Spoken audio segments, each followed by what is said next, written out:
Olá a todos, sejam muito bem-vindos a mais uma sessão de Mulheres Heroínas. A heroína que vos trago hoje é de facto uma mulher extraordinária, muito especial e chama-se ela Eleanor Roosevelt. Eleanor Roosevelt nasceu a 11 de outubro de 1884 em Nova Iorque, mas apesar de ter nascido em circunstâncias favoráveis, na verdade a sua infância foi pautada por muita tristeza porque aos 8 anos perde a mãe e 2 anos depois perde o pai vítima de alcoolismo. Portanto, Eleanor Roosevelt aos 10 anos era órfã.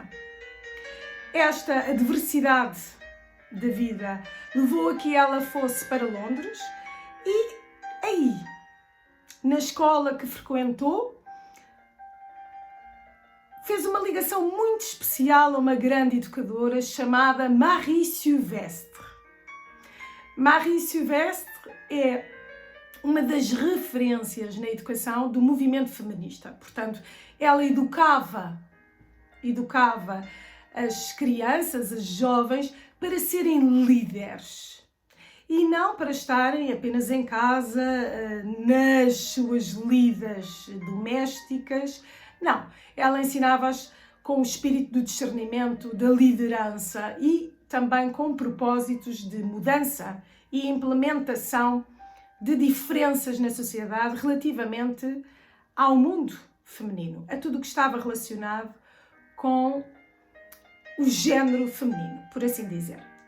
Então Roosevelt prosseguiu os seus estudos, Eleanor Roosevelt prosseguiu os seus estudos, regressou a Nova Iorque e, muito jovem, toma contacto com o seu primo em 5º grau. Portanto, ela era órfã, o seu tio era Theodore Roosevelt, então presidente, e ela toma contacto e, ao tomar contacto com este primo em 5º grau, apaixonam-se e vão casar. Vão casar, apesar de a mãe de Franklin Roosevelt, que é de quem vos estou a falar, não estar assim com um parecer muito favorável relativamente à união dos dois. Eles casaram-se efetivamente. Eu agora vou-vos mostrar uma fotografia de Eleanor com 14 anos, muito bonita, como podem ver. E agora vou-vos mostrar a foto do vestido de noiva de Eleanor Roosevelt. Eles casaram-se em 1902, em março de 1902. A mãe, como vos estava a dizer, a mãe de Franklin Roosevelt, ainda tentou que o filho fosse fazer uma das suas habituais viagens pela Europa para ver se esquecia ali aquele encontro, mas não. Eles casaram-se efetivamente e aqui está.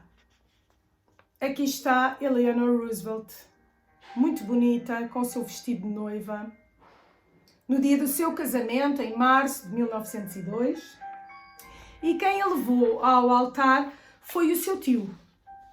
Foi o seu tio, Theodore Roosevelt, precisamente porque Eleanor era órfã.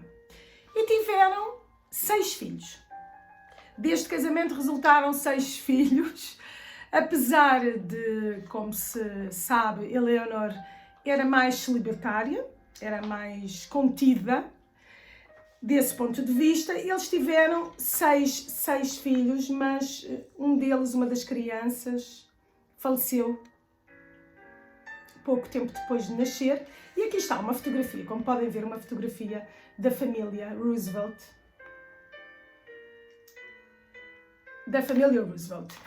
Ela não era muito dada à maternidade, portanto ela própria assumia que não sabia muito bem como alimentar um bebê, mas tinha a ajuda de quem trabalhava para ela na casa e ajudavam-na com a lida da criação dos seus filhos.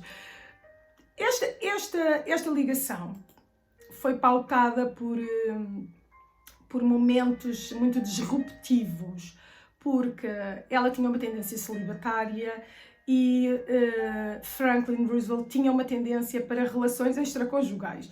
Então o que acontece é que houve uma altura que Eleanor apanhou digamos assim, cartas de uma amante, uma secretária chamada Lucy Mercé, e Eleanor teve um grande desgosto. Portanto, nesse sentido, estiveram quase mesmo para se separarem, mas depois, curiosamente, a mãe de Franklin disse não vamos fazê-lo, e portanto acalmaram-se os ânimos. No entanto, passaram a viver uma fase separados, em casas distintas. Ela nunca lhe conseguiu perdoar a traição e as várias, segundo consta, as várias traições, não conseguiu perdoar, e a partir daí este casamento foi pautado por uma parceria assumidamente política. Portanto, como vemos, está tudo em família, não é? Porque Eleanor vinha da linhagem Roosevelt já, ele é seu primo e, portanto, está tudo aqui, a família Roosevelt, a funcionar como um núcleo político e ativo socialmente. E eles vão ser fundamentais porque nós estamos aqui a falar da Primeira Guerra, da Grande Depressão de 1929 e da Segunda Guerra. Portanto, eles atravessaram todo este percurso. Este casal com uma parceria política fortíssima. Então, o Franklin Roosevelt foi, como se sabe, o 32º presidente dos Estados Unidos da América e teve 4 mandatos. Portanto, ele foi até 45, de 1933 a 1945. Mas o seu percurso político, sempre com Eleanor a seu lado, não é? Começa antes, claro, e em 1920, na eleição de 1920, ele tenta concorrer à vice-presidência. E foi nessas eleições que aconteceu a primeira aparição pública, a primeira participação, digamos assim, a primeira participação pública de Eleanor Roosevelt. Foi aqui nestas eleições de 1920 que Franklin não ganhou, ele perdeu a eleição e depois teve uma situação muito delicada. O seu marido teve uma situação muito delicada porque adoeceu, não se sabe muito bem, portanto teve diversos sintomas, mas ficou paralisado da cintura para baixo e andava de cadeira de rodas. Entretanto, ele próprio aprendeu ali a manusear uma bengala para que todas as suas aparições fossem de pé. Portanto, ele fazia questão de aparecer de pé e, claro, Eleanor a seu lado, porque, como vos disse, com aquele desgosto amoroso, a parceria passa a ser de ativismo social, ativismo político. E a agenda dela, ela vai sempre acompanhá-lo nesta fase toda, mas ela tem a sua própria agenda. E tem a sua própria agenda porquê? Porque ela vai depois começar a escrever com regularidade, semanalmente para jornais, mensalmente para revistas. Tem um programa de rádio também, semanal. E basicamente com todas estas aparições públicas e todos os meios de comunicação, ela irá ter um papel fundamental nos direitos civis, nos direitos humanos. E já vamos aprofundar essa parte dos direitos humanos. Ele torna-se, então, governador de Nova Iorque, continua o seu percurso político, como sabemos, até à presidência, torna-se governador de Nova Iorque nas eleições, mas assume o cargo em janeiro de 1929, e é precisamente o ano da Grande Depressão. Portanto, aqui este casal, porque falar de Eleanor Roosevelt, temos de falar também de Franklin Roosevelt, eles funcionam como um casal de ativismo. Ele implementa planos e ela procura afiná-los dentro dos direitos civis e direitos humanos, e dá-se a Grande Depressão. Portanto, eles apanham uma fase que já vem dos anos 20, da crise agrícola, e apanham milhões de desempregados. E então têm de reestruturar, não é? Eles tinham situações sociais, económicas, de desigualdades muito salientes, e vão mesmo começar por implementar aquilo que depois se chama o programa New Deal. New Deal é novo acordo ou novo trato. E nesse aspecto os historiadores classificam como, e agora passo a citar, alívio, recuperação e reforma. Portanto, alívio era urgente necessário, era necessário mesmo, urgentemente necessário, porque dezenas de milhões de empregados existiam. Portanto, e este plano começava logo por tentar encontrar solução para os milhões de desempregados.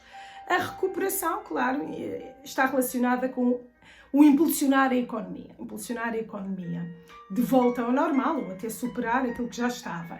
E a reforma é a reforma de situações, isto ao nível da banca, a todos os níveis, mas correções a longo prazo. Portanto, estamos a falar de um plano de reforma de sustentabilidade do que estava errado, não é? E criar um plano de sustentabilidade para se aproximar de uma estrutura consistente nos sistemas financeiros e bancários. Portanto, isto é o New Deal. E esta parceria que nasce está Franklin a desenvolver todo este programa. Ele era democrata, estava Franklin Roosevelt a resolver todo este programa e está Eleanor paralelamente com o seu programa, também associado ao New Deal, claro, mas com o seu ativismo. Portanto, ela era profundamente ativista e isto herdou da educação, portanto nada é por acaso, ela fica órfã e foi educada por Marie-Sue Vireste, como falámos no início, e ela herdou este propósito de vida, de atividade relacionada com tudo o que era desigualdade, nomeadamente na Segunda Guerra Mundial ou na Primeira, na guerra de os afro-americanos poderem tornarem-se pilotos de avião. Portanto, ela trabalhava sempre para uma justiça social, e tornou-se uma das principais figuras dentro da defesa dos direitos humanos. Portanto, ele entretanto também foi, não vos falei desta parte, mas ele também tinha sido secretário da Marinha e ele já tinha feito todo um plano de reforma na Marinha. Isto que aconteceu durante a Primeira Guerra. Mas depois, com aquela fragilidade toda da doença, aquela presidência que teve 4 mandatos, porque de facto o programa dele foi muito eficaz e reergueu os Estados Unidos, a sua saúde foi-se debilitando cada vez mais e em 1945, portanto, ele falece relativamente novo, e ele estava com uma dor de cabeça terrível, portanto, foi a 12 de abril, estou com uma dor de cabeça terrível e caiu na cadeira inconsciente. E o cardiologista disse que ele faleceu de hemorragia intracerebral. Portanto, faleceu com 63 anos, após, digamos, muita luta política e social e muita debilidade física, certo?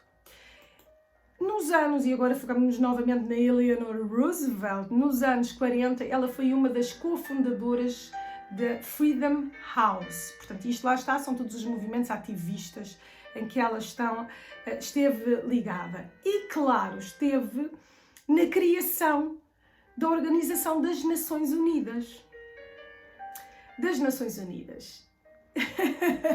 Ela foi diplomata, foi embaixadora da Organização das Nações Unidas entre 1945 e 52. Por nomeação, então, como estamos a falar de 45 e 52, e o seu marido Franklin Roosevelt faleceu a 12 de abril de 45, por nomeação já do presidente Harry Truman.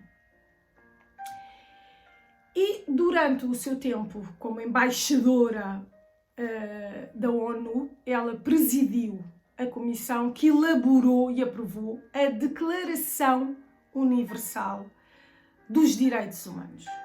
E, portanto, aqui vemos o seu papel fundamental. Eu tenho aqui a declaração, porque vou-vos ler partes desta declaração. E esta primeira dama, uma primeira dama de referência internacional, não é? O presidente Harry Truman apelidou-a de a primeira dama do mundo. Portanto, o seu papel espelhou-se, tudo o que ela fez ao nível de direitos civis e direitos humanos espelhou-se pelo mundo inteiro e continua a espelhar-se. Porque, como nós vamos ver aqui, e lendo a Declaração Universal dos Direitos do Homem, ainda não atingimos tudo o que está aqui proposto, não é? Enquanto estou a falar ao nível global, há países que já estão mais próximos, há mentalidades pessoais que já estão mais próximas aqui do que é declarado relativamente aos direitos do homem, mas ainda há um longo caminho a percorrer. Há um longo caminho a percorrer, até porque ela centrava-se mesmo nisso, na igualdade salarial, nas crianças. Ela falava muito na abolição do trabalho infantil e nós sabemos que esses dois temas ainda são atuais, certo? A igualdade salarial ainda é algo que nós sabemos que não existe e, como há pouco tempo, saiu uma notícia que falava precisamente disso, que as mulheres neste momento, comparativamente com os salários, até ao final do ano, não é? Os últimos 52 dias, era como se estivessem a trabalhar de graça. Portanto, sabemos que isto ainda existe. E trabalho infantil também sabemos que ainda existe, entre outras coisas. Portanto, esta declaração, este movimento em que ela esteve ligada à ONU, não é? É uma organização que nasceu ali do fim da Segunda Guerra Mundial e foi criada para promover a paz. Não é? Promover a paz porque, apesar de ter havido a Guerra Fria, mas o objetivo era promover a segurança e a paz mundial, promover os direitos humanos, auxiliar no desenvolvimento económico e no progresso social, proteger o meio ambiente, tão fundamental, não é? E prover também ajuda humanitária em casos de fome, de desastres naturais e conflitos armados. Portanto, este é o papel da ONU. E Eleanor Roosevelt esteve nas origens, nos primórdios, na criação da ONU. Então eu vou-vos ler aqui partes da Declaração Universal dos Direitos Humanos, básicos. Esta declaração foi adotada a 10 de dezembro de 1948 e em Portugal também, o Dia Internacional dos Direitos Humanos também é o dia 10 de dezembro. Portanto, a Assembleia da República em Portugal também reconheceu a importância desta Declaração Universal dos Direitos Humanos e aprovou em 1998 uma resolução na qual instituiu o dia 10 de dezembro como Dia Nacional dos Direitos Humanos. E então eu vou-vos ler aqui várias partes de artigos muito interessantes para nós pensarmos. Eu não sei se já tiveram a oportunidade, eu tirei a declaração mesmo do site da ONU, Portugal. E se tiverem curiosidade de ler na íntegra esta declaração, que como podem ver tem 5 páginas, e em 5 páginas temos aqui toda uma vida para pensar. Temos em 5 páginas toda uma consciência de como viver em sociedade, em paz e em harmonia, e também daquilo que ainda falta por fazer. A Assembleia Geral das Nações Unidas proclama a presente Declaração Universal dos Direitos do Homem como ideal comum a atingir por todos os povos e todas as nações, a fim de que todos os indivíduos e todos os órgãos da sociedade, tendo-a constantemente no espírito, se esforcem pelo ensino e pela educação, por desenvolver o respeito desses direitos e liberdades e por promover, por medidas progressivas de ordem nacional e internacional, o seu reconhecimento e a sua aplicação universais e efetivos, tanto entre as populações dos próprios Estados-membros, como entre as dos territórios colocados sob a sua jurisdição. E eu agora vou ler alguns artigos. Este é aquele que frequentemente nós sabemos e ouvimos. Todos os seres humanos nascem livres e iguais, em dignidade e em direitos. Dotados de razão e de consciência, devem agir uns para com os outros em espírito de fraternidade. Aqui já estão contidas muitas ideias, mas agora vamos desenvolvê-las nos outros artigos. Todos os seres humanos podem invocar os direitos e as liberdades proclamados na presente declaração, sem distinção alguma, nomeadamente de raça, de cor, de sexo, de língua, de religião, de opinião política ou outra, de origem nacional ou social, de fortuna, de nascimento ou de qualquer outra situação. Além disso, não será feita nenhuma distinção fundada no estatuto político, jurídico ou internacional do país ou do território da naturalidade da pessoa, seja esse país ou território independente, sob tutela, autónomo ou sujeito a alguma limitação da soberania.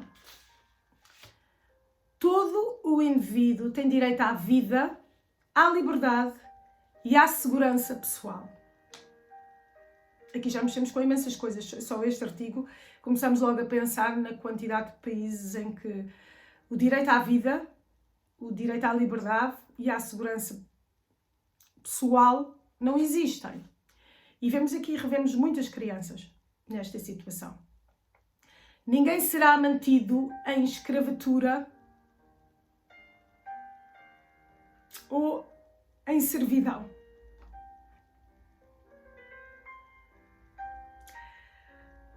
A escravatura e os tratos dos escravos, sob todas as formas, são proibidos.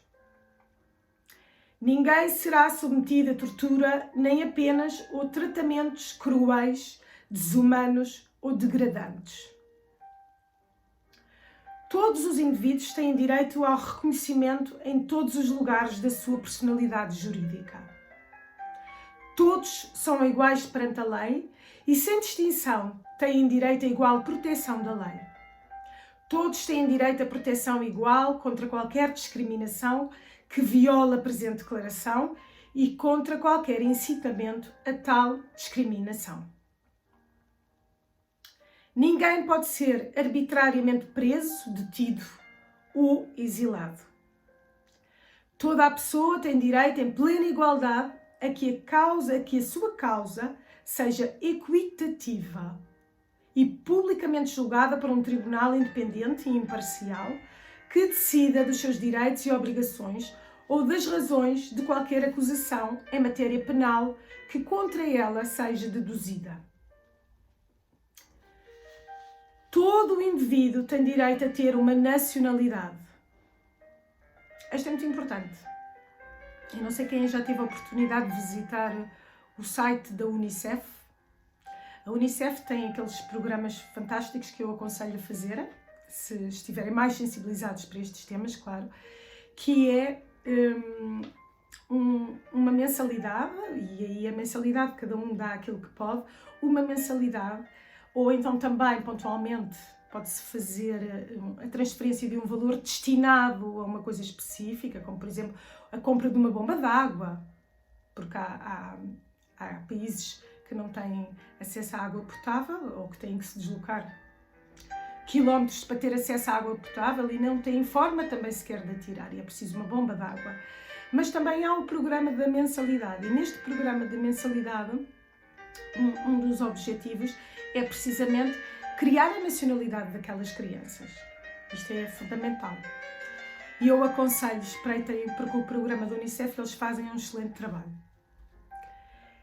Ninguém pode ser arbitrariamente privado da sua nacionalidade, nem do direito de mudar de nacionalidade. Toda a pessoa tem direito à liberdade do pensamento, de consciência e de religião. Este direito implica a liberdade de mudar de religião ou de convicção, assim como a liberdade de manifestar a religião ou convicção sozinho ou em comum, tanto em público como em privado, pelo ensino, pela prática, pelo culto e pelos ritos. Todo o indivíduo tem direito à liberdade de opinião e de expressão, o que implica o direito de não ser inquietado pelas suas opiniões e o de procurar receber e difundir, sem consideração de fronteiras, informações e ideias por qualquer meio de expressão. Parece que estamos a falar também muito de tolerância, não é? E vou avançar. Toda a pessoa tem direito ao trabalho, à livre escolha do trabalho, a condições equitativas e satisfatórias de trabalho e à proteção contra o desemprego. Todos têm direito, sem discriminação alguma, a salário igual por trabalho igual. Quem trabalha tem direito a uma remuneração equitativa e satisfatória que lhe permita e à sua família uma existência conforme com a dignidade humana e completada, se possível, por todos os outros meios de proteção social. Toda a pessoa tem o direito de fundar com outras pessoas sindicatos e de se filiar em sindicatos para a defesa dos seus interesses. Toda a pessoa tem direito a um nível de vida suficiente para lhe assegurar e à sua família a saúde e o bem-estar, principalmente quanto à alimentação, ao vestuário, ao alojamento, à assistência médica e ainda quanto aos serviços sociais necessários.